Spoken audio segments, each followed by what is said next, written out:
Good evening. This is All India Radio. I'm Abhishek Mukhopadhyay and with me is Nishit Kumar with the evening news.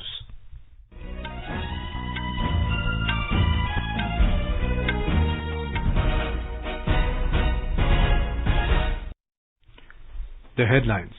Cabinet approves more than 1,800 crore rupees investment for 210 megawatt Luhri Stage 1 hydropower project on Satluj in Himachal Pradesh.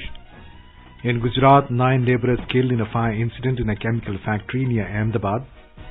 Country's COVID-19 recovery rate crosses 92%, more than 76 lakh recovered so far. Maharashtra government announced reopening of cinema halls and resumption of sports activities outside containment zones from tomorrow.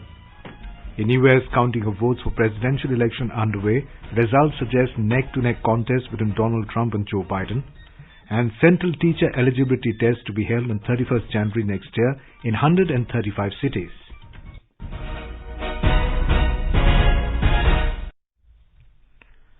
As the nation fights the COVID-19 pandemic, we begin with a message of precaution to stay safe and protected by following these 3 simple steps. Wear a face mask, maintain 2 gaz ki duri for social distancing, focus on hand and face hygiene. Now the news. The Cabinet Committee on Economic Affairs CCEA today approved 1,810 crore rupees investment proposal of 210 megawatt Luhri Stage 1 hydropower project on river Satluj, which is situated in Shimla and Kulu districts of Himachal Pradesh. Briefing media in New Delhi, Information and Broadcasting Minister Prakash Javadekar said the project will be commissioned within 62 months and it will lead to reduction of 6.1 lakh ton of carbon dioxide from the environment annually. He said the project has been implemented by Satluj Jal Vidyut Nigam Limited, SJVNL, on build, own, operate, maintain basis with active support from the centre and state government. Mr. Javadekar said the construction activities of the project will result in employment to around 2,000 persons and will contribute to overall socio-economic development of the state. Himachal में Luhri hydro project करने का निर्णय लिया गया। 210 megawatt का ये बिजली का प्रोजेक्ट 1810 करोड़ रुपए के लागत से बनेगा। इससे 775 करोड़ यूनिट हर साल बिजली मिलेगी। इससे 2000 लोगों को प्रत्यक्ष और अप्रत्यक्ष रोजगार के अवसर मिलेंगे। हिमाचल को 1140 करोड़ रुपए की बिजली मुफ्त मिलेगी। The project-affected families will be provided with 100 units of free electricity per month for 10 years. The Cabinet approved the Memorandum of Understanding MOU between India and Israel on cooperation in the field of health and medicine. The Cabinet also approved signing of an MOU between India and the United Kingdom on cooperation in the field of telecommunication or ICTs. Post-Brexit, the MOU is also aiming for enhanced scope of cooperation and opportunities for India. Cabinet also gave its approval for signing a MOU between the Central Drug Standard Control Organisation, CDSCO India, and the United Kingdom Medicines and Healthcare Products Regulatory Agency, UK MHRA, on cooperation in the field of medical product regulation. The Cabinet was apprised of signing of a MOU between Indian Institute of Astrophysics, Bangalore, and the Institute de Astrofísica de Canarias and the Grantican SA Spain to develop scientific and technical collaborations in astronomy field. Mr. Javadekar said the Cabinet also discussed the state of the economy, which is coming back on track at more speed than expected. There are many indicators which are very positive. GST collection in October, which is more than the October last year, is 1,05,000 crores. The power demand has increased by 12%. This year, the demand for power from agricultural sector was less because of very good rains and because of agitations and not fully operational. Railway demand for power was also less. Despite these two facts, 12% increase in power indicates a complete return to normalcy on the production sector. Replying to a query on blockage in Punjab, the minister said in 32 places in the state there is blockage and it is happening due to the inaction of the state government. Essentially, law and order is responsibility of state government. It can have dialogue with farmers and solve the matter, but they have not done. केंद्र ने कुछ नहीं अन्याय किया। जितनी बिजली उनको कोटे से मिलती है, उतनी पूरी की पूरी बिजली केंद्र सरकार मुहैया करा रही है। Mr. Jabrekar said the agitation was on MSP and APMC, and farmers of Punjab have sold more paddy on increased MSP this year. He said last year farmers in Punjab sold 122 lakh metric tons of paddy, and this year till yesterday they sold 158 lakh metric tons of paddy. In Gujarat, 9 labourers were killed and more than 10 injured following the fire and building collapse incident on the Pirana Pipelaj road near Ahmedabad today. According to sources, the incident occurred after the fire and blast in a chemical factory, Sahil Enterprises. Several nearby godowns of cutting and packing materials of textiles collapsed following the fire and blast. More than 20 firefighters rushed to the spot and started rescue and relief works. Injured have been admitted in municipality-run LG hospital. The condition of 2 injured is stated to be serious. Meanwhile, City Crime Branch and Forensic Science teams also rushed to the spot and started investigation. Prime Minister Narendra Modi has expressed anguish over the loss of lives due to a fire in a godown in Ahmedabad. He expressed a condolence to the bereaved families. The Prime Minister said the authorities are providing all possible assistance to the affected. Home Minister Amit Shah also expressed grief over a report of a fire in a textile godown in Ahmedabad. In a tweet, Mr. Shah said the local administration is engaged in providing all possible help at the incident site. Gujarat Chief Minister also expressed grief over the death of labourers in the fire and blast incident. Gujarat government has announced 4 lakh rupees compensation to the kin of the deceased. India has achieved another significant milestone in its fight against COVID, as more than 76 lakh people have recovered from the infection so far. The national recovery rate has reached 92.09%. With overall recovery of nearly 76,56,000 patients, the recovered cases in the country stand at over 14 times the number of active cases. Over 53,000 patients recovered and were discharged in the last 24 hours, whereas the new confirmed cases reported in the same time span stood at nearly 46,000. The active caseload of the country has also fallen below 6.5%. The total positive cases in the country today stands at 5,33,787, which comprises merely 6.42% of the total reported cases. Health Minister said that enhanced countrywide medical infrastructure, implementation of the centre's standard treatment protocol by the states and union territories, and total dedication and commitment of doctors, paramedics and frontline workers have led to a persistent increase in the number of total recoveries in the country. It said this has also led to a commensurate dip in the fatality rate, which stands at 1.49%. Meanwhile, the country has crossed another milestone in terms of COVID testing. With nearly 12,10,000 COVID samples tested in the last 24 hours, the cumulative testing figure has reached at 11 crore 30 lakh mark. The Maharashtra government today gave its nod for the reopening of cinema halls, drama theatres, multiplexes and auditoriums outside the containment zones. The notification issued by the State Chief Secretary Sanjay Kumar said these entertainment zones will be allowed to reopen from tomorrow at 50% of the capacity. Our correspondent reports that the notification does not allow eatables to be taken inside these places. More from our Mumbai correspondent. The state government today acceded to the request of the entertainment industry and gave a green signal to reopening of theatres, multiplexes and auditoriums in non-containment zones. The Maharashtra government has also allowed resumption of sporting activities outside containment zones. The order also states that swimming pools used by international, national and state level players for their training will be allowed to operate from tomorrow onwards. Yoga institutes and indoor sports like badminton, tennis, squash, shootings will also be allowed to reopen with proper sanitization measures and ensuring social distancing. Kunal Shinde, AIR News, Mumbai. Delhi Chief Minister Arvind Kejriwal today said the national capital has seen a jump in the number of new COVID-19 cases in the last few days, and it may be called a third wave. Speaking to reporters in New Delhi, Mr. Kejriwal said the government is monitoring the situation and people need not panic. He said the government's priority is to give best treatment and healthcare facilities to COVID-19 patients in Delhi and to keep the death rate as low as possible. Delhi recorded over 6,700 fresh COVID-19 cases today, taking the infection tally in the city to over 4 lakh.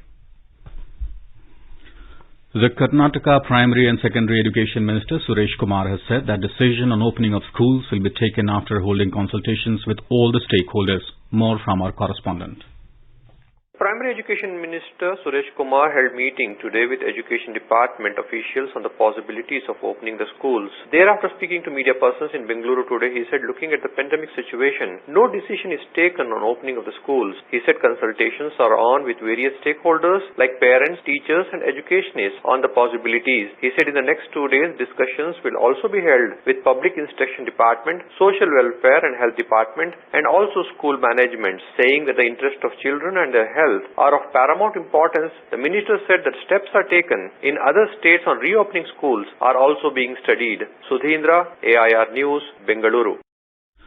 Professor of Cardiology at the All India Institute of Medical Sciences, New Delhi, Dr. Sandeep Mishra says we must avoid going to crowded places in order to save ourselves from coronavirus. Talking to AIR News, Dr. Mishra said all of us must strictly follow the COVID-appropriate behavior. COVID is a viral infection for which there is no good cure, but prevention is the best strategy. Since the infection spreads through air, face masks can prevent the spread of disease. Maintaining hand hygiene is another effective step. Hands should be washed with soap and water for at least 40 to 60 seconds. You can also use a sanitizer. Avoid touching your eyes, nose, mouth with unwashed hands. Social distancing is the most effective way for preventing infection. You should stay at home as much as possible. Practice physical distancing of 2 meters or 6 feet at public places. Housing and Urban Affairs Minister Hardeep Singh Puri today launched Nurturing Neighbourhoods Challenge, focusing on shaping cities for young children and their families. The challenge is conducted with the support of the Bernard van Leer Foundation, Netherlands, with technical support from WRI India. The challenge will be open to all smart cities, other cities with more than 5 lakh population, and capitals of states and union territories. Speaking on the occasion, Mr. Puri said the urban environment shapes a young child's health and development, particularly in the crucial and vulnerable first 5 years of life. He said by enhancing the primary public domain of young children and their families to be safer and more stimulating for early childhood, the Nurturing Neighbourhoods Challenge can help lay the foundation for more robust social and economic development outcomes in Indian cities for decades to come. Ministry of Information and Broadcasting has constituted a committee to review guidelines on television rating agencies in India. Prasar Bharati CEO Shashi Shekhar Vempati will be chairman of the committee.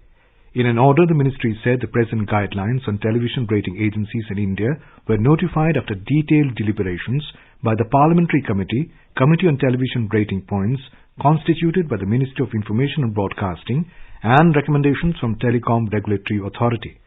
The members of the committee are Dr. Shalab, Professor of Statistics in the Department of Mathematics and Statistics in IIT Kanpur, Dr. Rajkumar Upadhyay, Executive Director of C.DOT, and Professor Pulak Ghosh of the Decision Sciences Center for Public Policy. You are listening to the evening news on All India Radio. A reminder of the headlines before we move on. Cabinet approves more than 1,800 crore rupee investment for 210 megawatt Luhri Stage 1 hydropower project on Satluj in Himachal Pradesh. In Gujarat, 9 labourers killed in a fire incident in a chemical factory near Ahmedabad. Country's COVID-19 recovery rate crosses 92%, more than 76 lakh recovered so far. Maharashtra government allows reopening of cinema halls and resumption of sports activities outside containment zones from tomorrow. In US, counting of votes for presidential election underway. Results suggest neck-to-neck contest between Donald Trump and Joe Biden. Central teacher eligibility test to be held on the 31st of January next year in 135 cities. For quick news updates round the clock, follow us on our Twitter handle at AIR News Alerts. चलो मिलकर एक शुरुआत करें, चलो एक फैसला आज करें, मास्क नहीं तो टोकेंगे, कोरोना को रोकेंगे, चलो एक इरादा करते हैं, चलो कुछ वादा करते हैं, मास्क नहीं तो टोकेंगे, कोरोना को रोकेंगे. In Bihar, the campaigning for the third and final phase of elections will come to a close tomorrow evening. In this phase, 78 constituencies spread over 15 districts will go to polls on the 7th of November. Polling for by-election to Valmiki Nagar parliamentary seat will also be held in this phase. Senior leaders and star campaigners of all parties held multiple rallies in poll-bound Mithilanchal, Simanchal, Tirhut and Kosi areas of the state. BJP President JP Nadda today addressed a rally in Narkatiyaganj in West Champaran. Mr. Nadda claimed that only BJP and its allies can give credible governance. He alleged that the track record of RJD is known to all, and if the opposition party gets power, it will again push Bihar towards lawlessness. Senior BJP leader and Chief Minister of Uttar Pradesh Yogi Adityanath addressed rallies in Bisfi and Kefti, in Madhubani and Darbhanga. JDU President and Chief Minister Nitish Kumar said in Araria that NDA has established peace and social harmony in the state. He appealed to people to vote for good governance.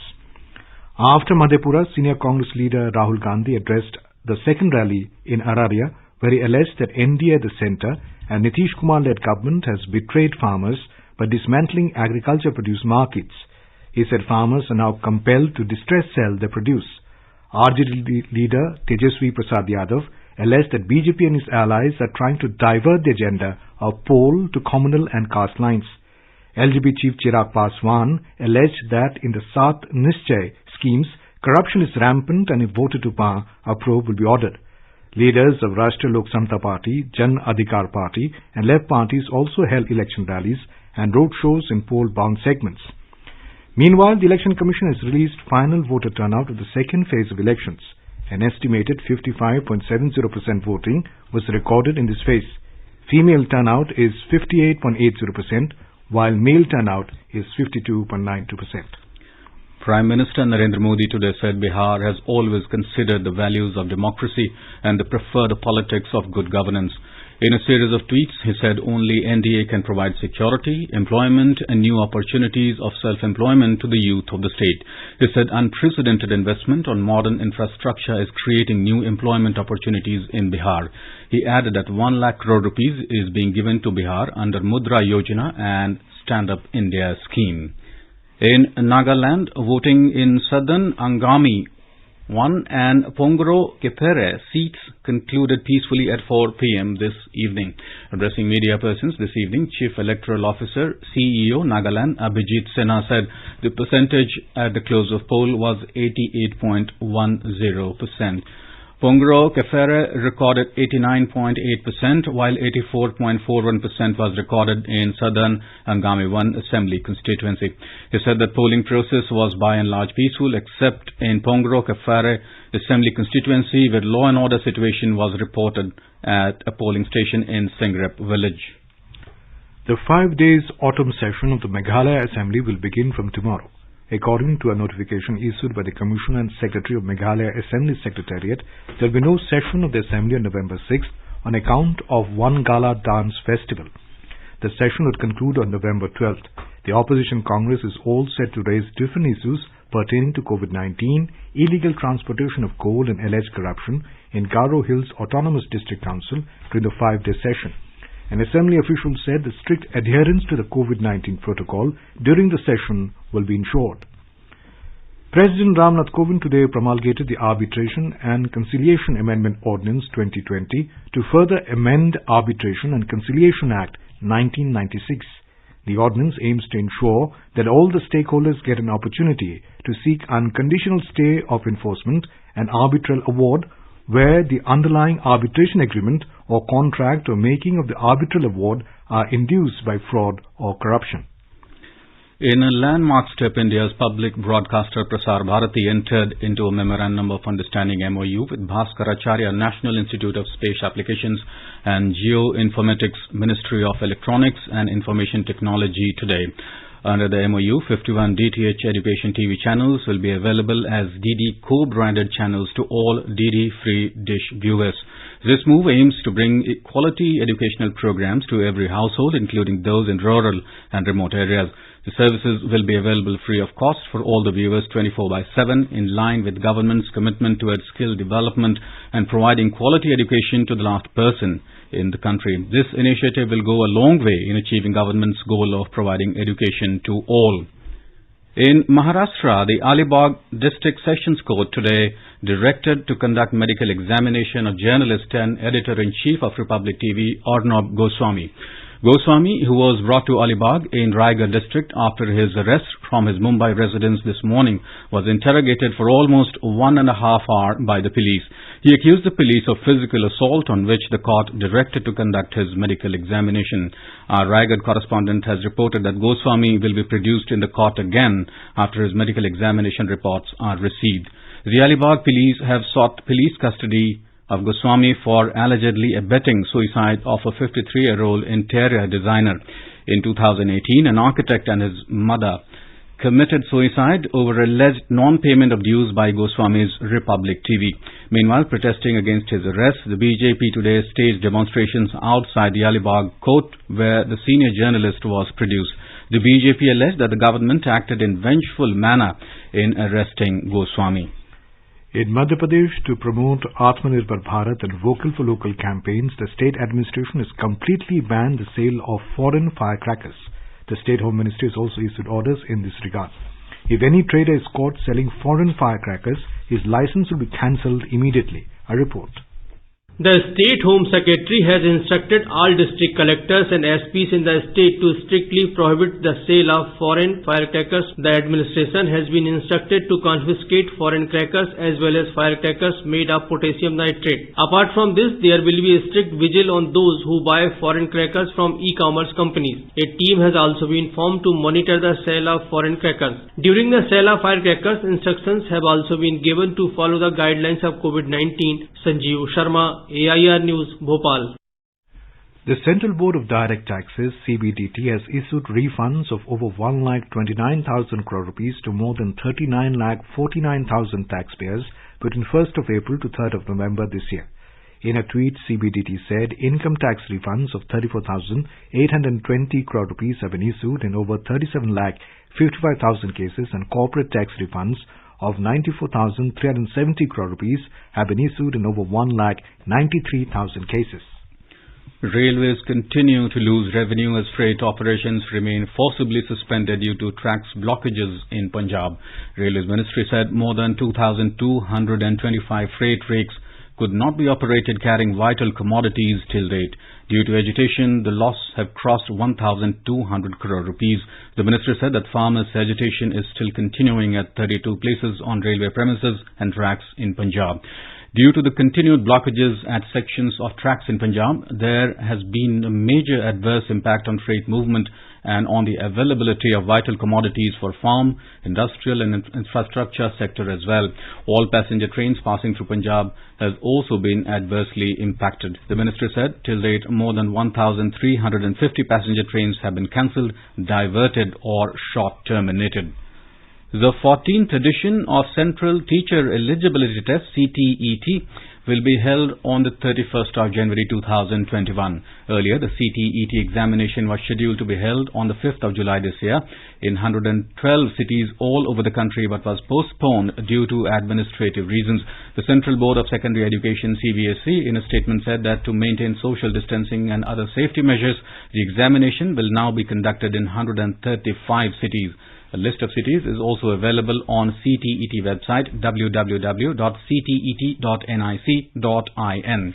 Keeping in view the difficulty faced by candidates due to COVID-19, the board decided to give one-time chance to the candidates for corrections in their option of city from which they want to appear in the CTET examination. The candidates who wish to change their examination city can make online corrections from the 7th of November to 16th of November till 11:59 p.m. In the United States, counting of votes is underway for the keenly contested presidential election. Millions of votes outstanding in key states like Pennsylvania, Wisconsin and Michigan ballots that were cast before Election Day are yet to be counted. According to trends available with CNN, Joe Biden leads in 224 seats, while President Donald Trump leads in 213 seats.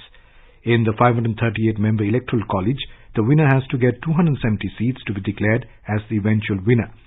The outcome of the U.S. presidential election is on a knife edge, with Donald Trump and his rival Joe Biden neck and neck in key swing states.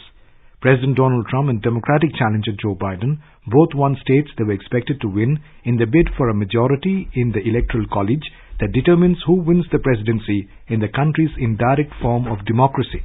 but the outcome of contests in several states, North Carolina, Georgia, and Pennsylvania in the eastern part of the country, Michigan and Wisconsin in the Midwest, and Arizona in the Southwest were unsettled as officials counted millions of votes, some that were cast yesterday and many more during weeks of early voting.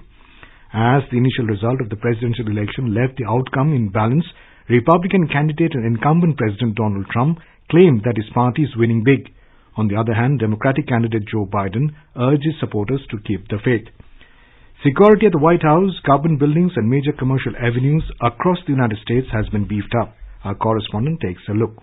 Nearly 600 National Guard troops have been deployed across the country to immediately respond to any untoward incident or protests, as the declaration of President-elect is almost certain to take more time, with incumbent President Donald Trump challenging the counting and mail ballot procedure in many states. The authorities have geared up to answer any challenges of unrest. While the counting is still underway, many protesters gathered near the White House and marched on the 17th Street in Washington, D.C. Dozens of arrests have been reported as well. Vital government installations are on high alert, while the Secret Service has fortified the White House. For AIR News, Anand Chaturvedi, Delhi. The Commander-in-Chief of the Defense Services of Myanmar, Senior General Min Aung Hlaing, has accused the civilian government of the country of making unacceptable mistakes in the preparation for the election scheduled for November 8. In an interview to a local news outlet on Tuesday, the Army Chief said some opposition parties had complained about the irregularities over the voter list, which could have been taken care of as there was not enough time for that. In the first match of the third season of the Women's T20 Challenge in Sharjah, defending champions Supernovas were on 117 for 5 in 17.3 overs against Velocity when reports last came in. Earlier, Velocity won the toss and elected to field. This tournament, like previous editions, will take place during the IPL playoffs. The three teams, Supernovas, Velocity and Trailblazers, are set to play 3 matches in Sharjah, with the final scheduled on the 9th of November at the same venue. 3 matches start at 7:30 in the evening. The only day game will be the second one, which will begin at 3:30 p.m. tomorrow. Now, let us take a look at the weather forecast for tomorrow.